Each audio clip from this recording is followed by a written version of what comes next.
আইন শৃঙ্খলা রক্ষায় কড়া পদক্ষেপ নিয়েছেন তিনি, এবং সেই সঙ্গে বিএনএস মেনে চলবে পুলিশ বলে দিয়েছেন। না না, এতদিন তো মমতার সংবিধান মানা হতো। মমতার যে সংবিধানে কাটমানি, তোলাবাজি, সিন্ডিকেট, এগুলো যেগুলো ছিল বৈধ। আর যদি কাটমানির বিরুদ্ধে প্রতিবাদ করো, সিন্ডিকেটের বিরুদ্ধে প্রতিবাদ করো, তোলাবাজির বিরুদ্ধে প্রতিবাদ করো, খুন ধর্ষণের বিরুদ্ধে প্রতিবাদ করো, এগুলো ছিল অবৈধ।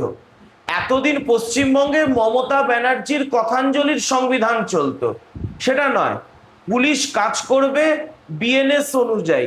ভারতের যে ন্যায় সংহিতা রয়েছে সেই ন্যায় সংহিতা অনুযায়ী কাজ করবে পুলিশ।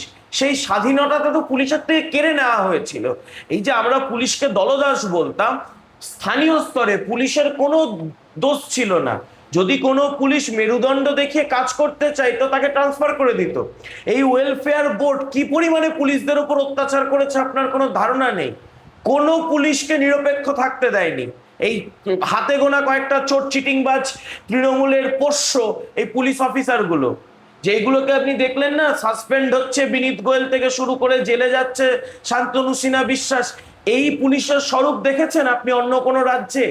এখানে পুলিশ মনে হচ্ছিল তৃণমূলের চেয়েও বড় তৃণমূল। সুব্রত বক্সির চেয়ে বড় কাজ বিনীত গোয়েল করত। নাম কাওয়াস্তে রবার স্ট্যাম্প ছিল রাজ্য সভাপতি সুব্রত বক্সি।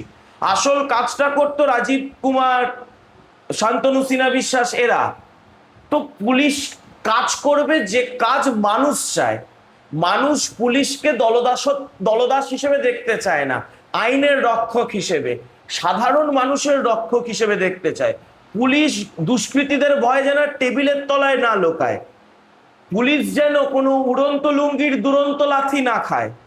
না, শুধু লুঙ্গি বাহিনী এসে পুলিশকে লাথি মারবে, লুঙ্গি বাহিনীর দাপটে, লুঙ্গি বাহিনীর দুষ্কৃতীরা যে পুলিশ টেবিলের তলায় লুকাবে, এইখান থেকে পুলিশকে পুলিশের সম্মান ফিরিয়ে দেওয়া, এই কাজ ভারতীয় জনতা পার্টি করবে।